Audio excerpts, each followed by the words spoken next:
What's going on YouTube? It's MJ and I'm back with another reaction video. Today we are reacting to a fearless mother who hunted down 10 cartel members.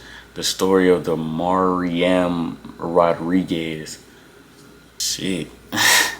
She hunted down 10 cartel members for doing what? I'm pretty sure she did it for a good meaning. That she hunted down 10 cartel members for a good reason. We'll see in the video. The mother who hunted down 10 Mexican cartel members. Are you ready for a story of a mother's courage, determination, and relentless pursuit of justice? Meet Karen and Miriam, two ordinary women whose lives were forever changed by a kidnapping and ransom demand by the notorious Mexican cartels. But this is not a story of helpless victims. It's a story of a mother who refused to give up, hunted down 10 cartel members, and brought them to justice. Get ready for an unforgettable, accurate crime tale of motherly love, bravery, and resilience. A successful businesswoman, Karen, traveled through Mexico for work when she was kidnapped by a notorious cartel. The ransom demand was high, and her family was left with the impossible decision of either paying the ransom or risking Karen's life. They agreed to pay the ransom, but things took a dark turn. The payment was made, but Karen was never released.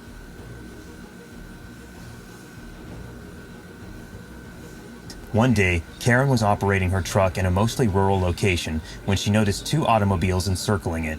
She was dragged out of the automobile and into another by armed cartel members. After bringing her to the Rodriguez family home, where they bound her with rope and waited, the men continued with their second stage of the ransom scheme. When a buddy of the Rodriguez family dropped by to work on a car, their plan encountered a snag. The men were taken aback by this and decided to leave the house with Karen. The only way this can work out is if she like her parents or her people's. Damn, hold on.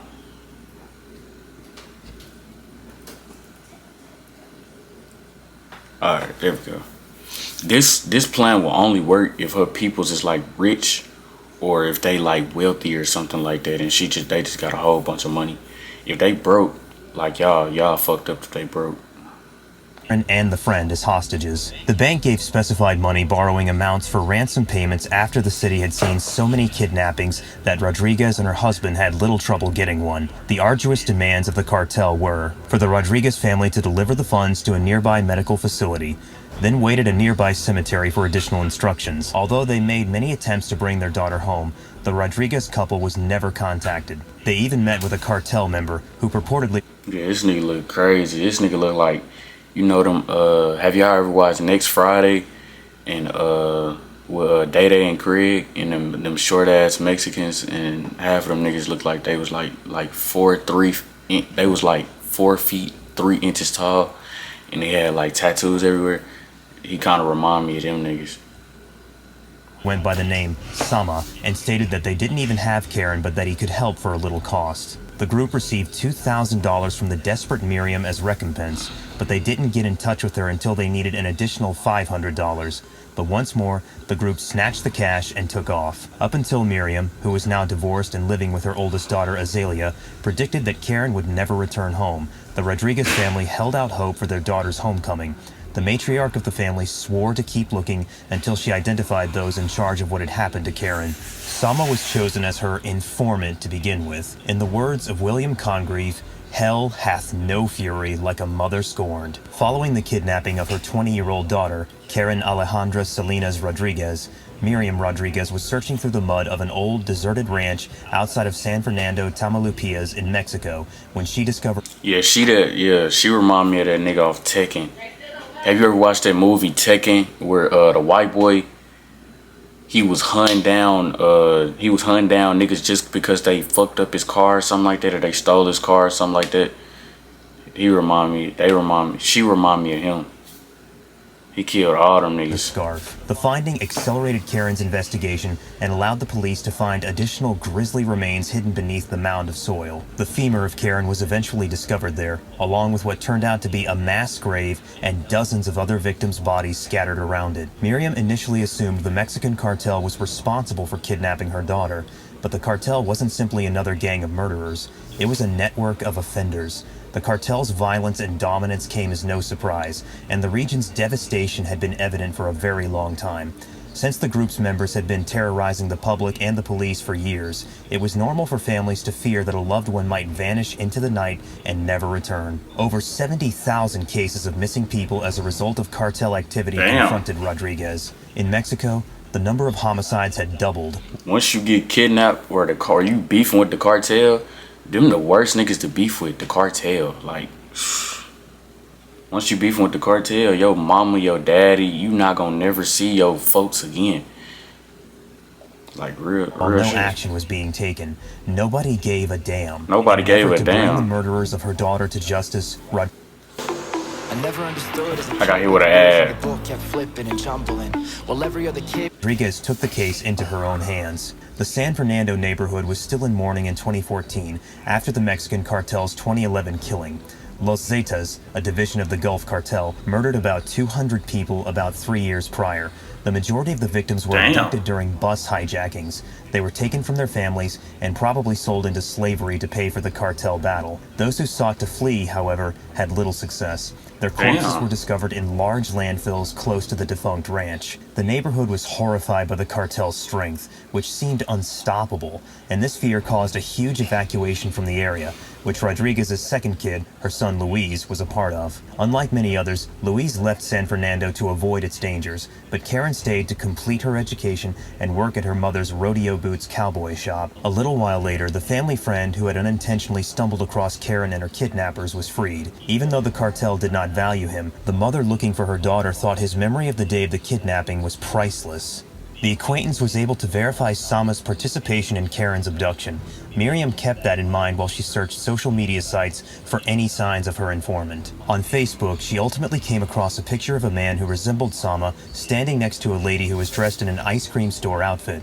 Further investigation discovered that the uniform belonged to a store in Ciudad Victoria, almost 2 hours away. Like a cat and a mouse, Miriam pursued her prey for weeks, outside the ice cream shop before she was able to locate the lady who seemed to be Sama's companion. Miriam put on a uniform from previous employment and pretended to be a member of the health ministry. Now, she approached neighbors' doors while remaining undetected in order to collect information while posing as someone conducting a neighborhood study. Miriam wasn't ready to exact revenge yet. She sought solutions. She believed that by sharing any information she learned with the authorities, she may finally see justice served. Hold on for just 1 second. I'm going to make you an offer you can't refuse. Do you want to watch the most entertaining crime videos? Then subscribe to Crime Cartel to get the inside scoop on mafia stories, cartel documentaries, and financial crime. I receive your subscription and you receive entertaining crime stories and documentaries. It's free. I told you, it's an offer you can't refuse.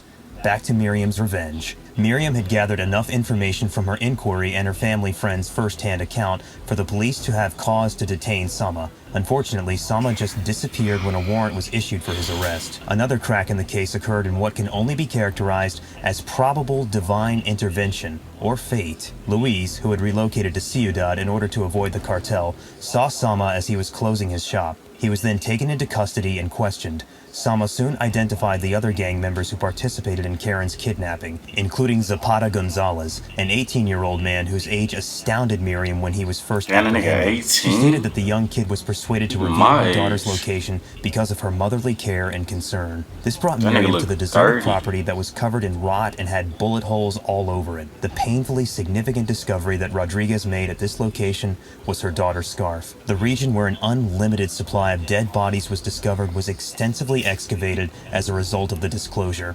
Karen's femur wasn't found until Miriam insisted on a second check. The subsequent case break would result from a straightforward observation. Rodriguez remembered talking to a well-known acquaintance named Elvia Uliza, who emanated strange and elusive behavior while Miriam and Azalea were eating in a restaurant outside the ranch. It wouldn't be long before a fast internet search made Uliza's connections to the cartel clear.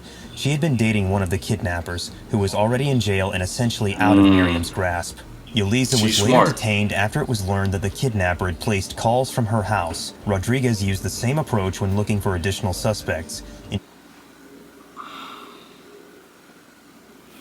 I need a break, bro. Like, this nigga voice is so annoying. Like, I hate robot AI type voices. Like, bro. Y'all know what I'm talking about. Like, he got the same tempo to like every sentence that he like speak, like, and it's kind of like annoying. I'm definitely gonna react to something else. Bro. Investigate, infiltrate, and expose. After gathering information from his grandma and observing his conduct while attending church, she found born-again Christian Enrique Flores. Years later, Miriam's inquiry led her to a suspect florist, whom she pursued all the way to the border between Texas and Mexico. The florist tried to run away when he realized she was Karen's mother, but Miriam tackled him and held him at gunpoint until the police arrived. At one point, some prisoners escaped jail, coincidentally, the same jail as her daughter's kidnappers. She asked for security, however, her requests were left unanswered. Months later, on the 10th of May, which happens to be Mother's Day in Mexico, Miriam was gunned down with 13 bullets by those same prisoners that escaped jail. For his mother, Louise picked up the spear and took over as leader of the organization she started for parents of kidnapped children years earlier. Over 600 people had joined Colectivo de Desaparecidos de San Fernando, or the Vanished Collective. But after Miriam's murder, which rocked Mexico, membership in the group started to decline out of concern that they would be the cartel's next victim. Even in death, Miriam's work continued to bring Karen's perpetrators to justice. A month after the famous mother's death, an anonymous woman in Veracruz was detained thanks to a tip that Miriam had given authorities posthumously.